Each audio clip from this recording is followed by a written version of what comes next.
When you implement these 5 strategies, your relationship will transform in ways you have only dreamed of. Defensiveness is getting in the way of you having a great relationship. It's preventing your marriage from achieving the heights that it should. It's destroying your connection and limiting your ability to be intimate with your partner.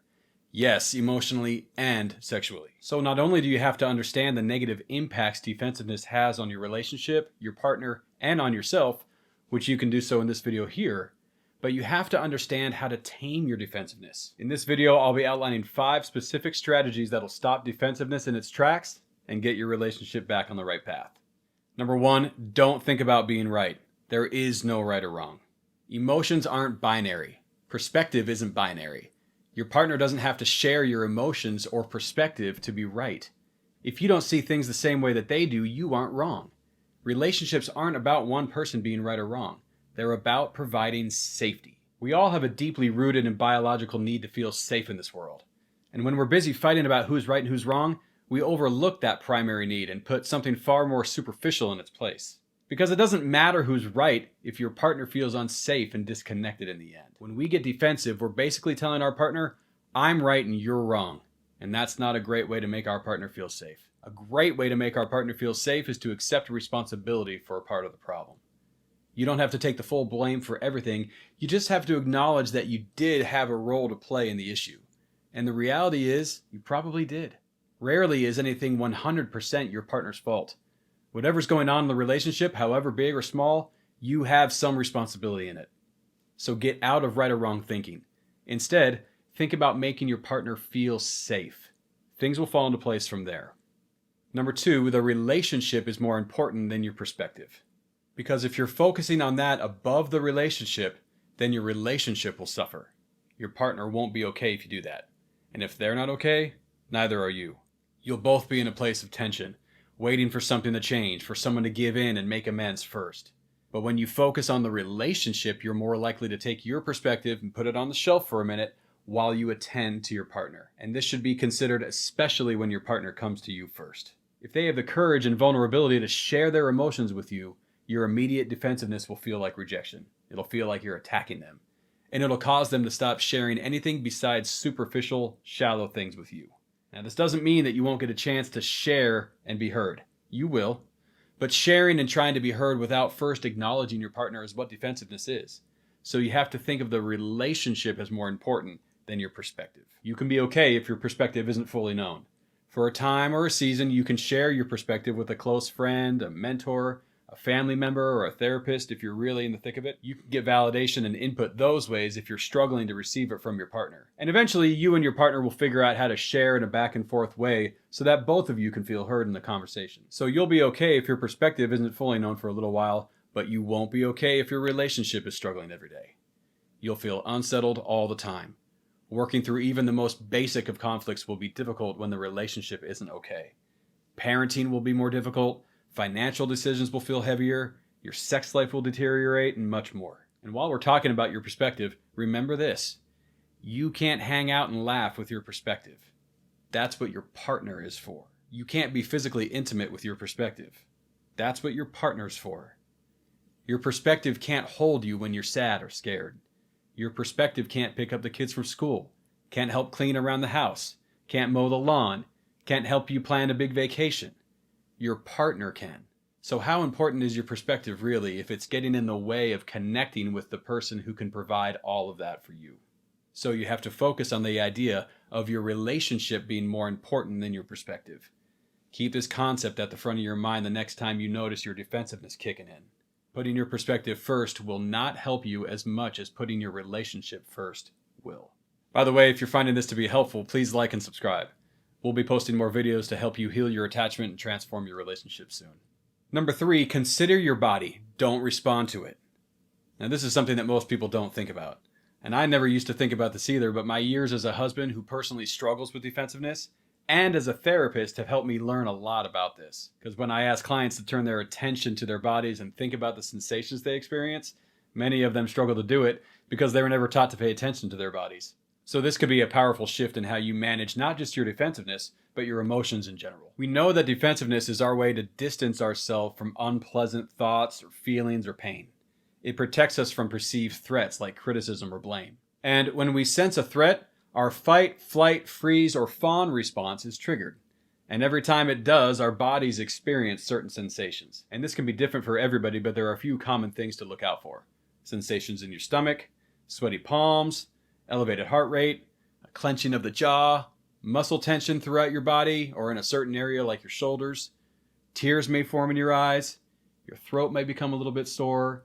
Your tone of voice may shift. It's important to pay attention to your body and the physical sensations you're experiencing, because this is often the first thing you'll be able to notice that's signaling your defensiveness. Because before our consciousness has a chance to recognize what's happening, our body already has. It's a lightning fast, unconscious reaction. And this is why awareness is so helpful. As you become attuned to the physical sensations that accommodate your defensiveness, you'll be buying yourself time to slow down and recognize that you're moving into that state. And this time is critical to managing your defensiveness because it gets you out of that fight or flight brain and into your executive brain, where you can reason and show compassion and empathy more effectively. The best antidote to your fight or flight response is to slow down and think on an advanced level, to start noticing, to start problem solving, to share your internal experience with another person. All of this requires activation of your high-level, executive-level system that lives in your prefrontal cortex. When you activate that part of your brain, the fight or flight part begins to deactivate. Bringing awareness to your body's response activates that high-level thinking part of your brain and slows down your automatic defensive reactions. So instead of responding to your body's activation, consider it. Number 4, think about your wounds and your history with vulnerability. Whenever we go to work on something that's happening inside of us, we have to go back and think about our past. Our past is what influences our present. We didn't become who we are now in a vacuum. We are who we are now based on factors that existed many years ago. We are, to a large and natural degree, products of our early environments. It's important to recognize that when you were younger, you may not have been very safe. You may have grown up in an environment that hurt you. When you were younger, you were a victim of your environment because you couldn't protect yourself, mostly from your primary caregivers. They were bigger, stronger, smarter, more experienced. They had the money, the car, they made the food. They were in control, not you. And you didn't have the resources to defend yourself against them in an effective way. So you learned that you were the problem, not them. Their anger, their mean words, their eye rolling, their physical, emotional, or verbal abuse, you internalized all of that and made it about you, not them. And that's called shame. And remember from this video about how defensiveness is just trying to protect you. It's a part in you that's trying to help you when you feel attacked or criticized, when you feel that shame. And thinking about defensiveness in this way is a wonderful step in slowing it down, because you can ask yourself, do I really need this to defend me? Is this reaction the best thing for me? Am I really unsafe now, or do I just feel unsafe? And here's a really great question to ask yourself. What vulnerability am I protecting by reacting this way? The vulnerability could be anything, but it's usually some variation of the shame that comes up whenever you feel attacked by your partner. If your partner says something that brings the defensiveness out in you, you're ultimately concerned about you, not them. You're concerned about what they think of you, if you're a good partner for them, if you can trust them, what happens to you if you trust them and they attack you back. But see, now you're an adult and you're not a victim anymore. And you don't have to stay in that place of shame anymore. You can share it instead of defend it.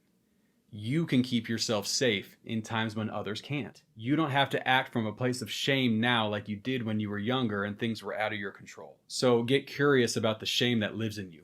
Get curious about your history and explore how it affected you. If you need a therapist to help facilitate that for you, do that. It'll be time and money well spent. And number 5, love your partner. And I don't mean love L-O-V-E. Loving your partner is important, obviously, but I'm talking about a different kind of love. I'm talking about L-U-V love, which stands for listen, understand, and validate. Listening requires that you do what we talked about earlier, putting your perspective on hold for a while.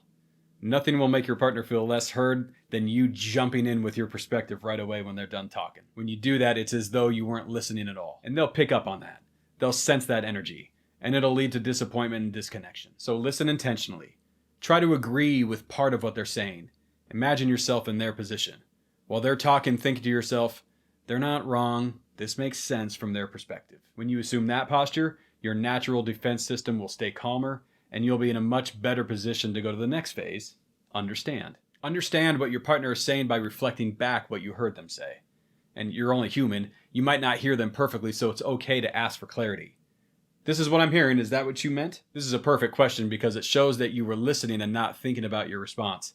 And it invites them to confirm or clarify so that you can ultimately understand fully what they're saying. Your partner won't mind clarifying for you.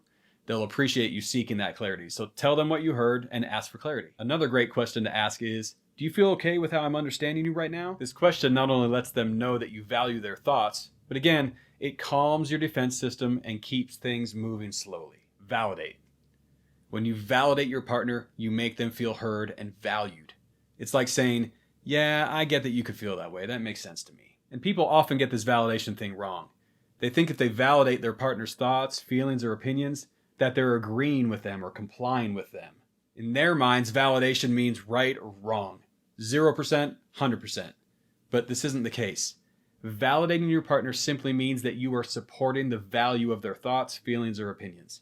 That you're affirming those things are worthwhile. It's really important to understand that you don't have to agree with your partner to validate them. There have been times in my marriage when my wife shares something with me that I really don't agree with. But from her perspective, based on who she is, based on her life experiences, based on her attachment style, based on how something hits her emotionally, it does make sense. Her experience in that moment is valuable and worthwhile, even though everything in me pushes back against it. When you invalidate your partner, what you're telling them is, if you don't experience this the same way I do, then you're experiencing this wrong. And that's defensiveness. And if you need them to experience something the same way that you do, consider what's going on inside of you that makes you need that. Something in you isn't okay when they feel their feelings.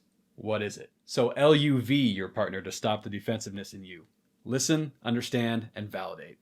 You'll feel far more connected when you do. The great thing about all 5 of these strategies is you can use them as a framework in real time and while you're outside of conflict. As I walk down the path of my healing journey with defensiveness, I've regularly considered these things prior to conflict happening. I'm priming myself to be calmer when the moment hits. The more I do so in advance, the more capacity I have to access these strategies in real time when something does happen. So don't wait until conflict happens to use these strategies. Consider them preemptively. Think about the ones that resonate with you and write them down. Put them somewhere that you can see them and get these concepts in your system. You'll be much more prepared for the moment when you do. And when you make a mistake in the moment, and you will, use these strategies after the fact so that you can calm down and move into repair with your partner. So much good will come when you regularly consider how you can apply them. And when you do apply them in real time, your relationship will transform for the better. See you next time.